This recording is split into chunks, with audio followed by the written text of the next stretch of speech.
What's up, guys? Hardcore Hector here, and well, I'm kind of an idiot. Um, well, a few days ago, I got a comment on one of my GamerGate videos. I'll link, I don't know, somewhere over here, my whole playlist of my 4 GamerGate videos so far. And somebody commented on it and explained that I got one point wrong, which was about Zoe Quinn. I mistakenly and stupidly said she was the journalist that slept with some people to get some good reviews and stuff for certain games, but really she was a game developer that slept with some game journalists and like some people in the gaming industry to get her game, to get good press for her game and to, get further in the companies and stuff like that. So that was a huge mistake on my part. Again, I'm not a gaming journalist. I just write strategy guides for video games. All I need to do is get the game, play it, and then write guides on how to beat it and find everything. I haven't really practiced any journalistic type stuff. But when I am wrong, I will come out and say I'm wrong, and I was wrong. But that doesn't quite mean that she's totally fine. She still did some really, really stupid, shitty things. But in my opinion, the journalists and even her boss, if it's true, because supposedly it's just alleged right now, there isn't 100% proof. But anyways, all those people should be held more accountable than her. She should still be fired for what she's done. I'm not sure if she has been. Again, I haven't really researched too much into that. I was just kind of going on my thoughts once I kept hearing people making the wrong, views on Gamergate. But anyways, I really believe the journalists, if they're still even in the business, they should just be totally shunned. And if they write anything, everybody should just comment on what they write and say, you should be fired still or whatever. Well, then again, at the same time, it's still really alleged. It's not 100% foolproof. I read that some of the stuff, that's the person who wrote that she did this was her ex-boyfriend, and supposedly he was cheated on by her.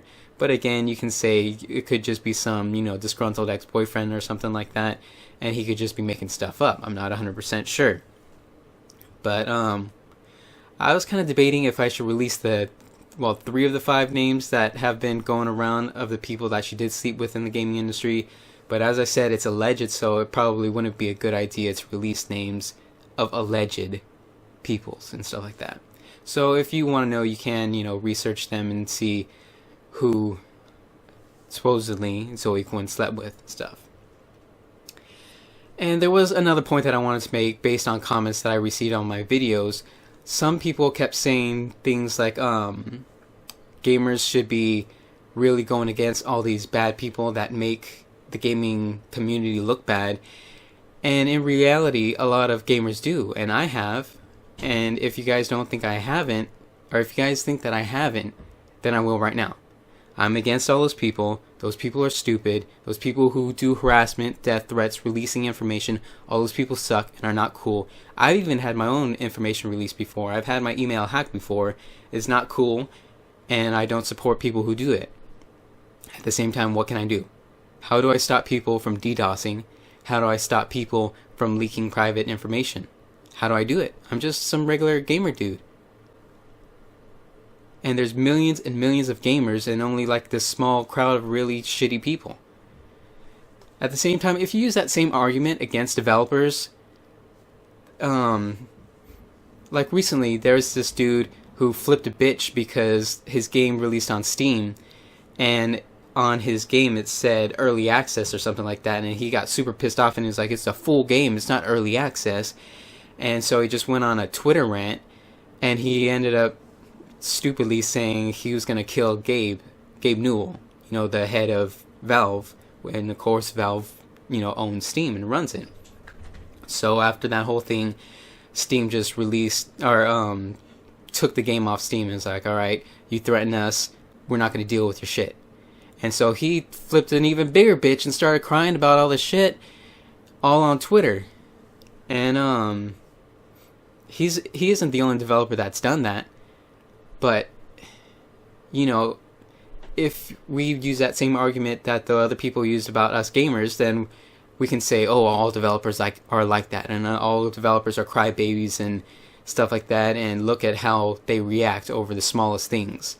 We should all hate on them. No, I don't agree with that either. That's just a stupid ass point. I think all those points are stupid. This is just one stupid developer, just like that Phil Fish guy. He was just a huge ass baby too.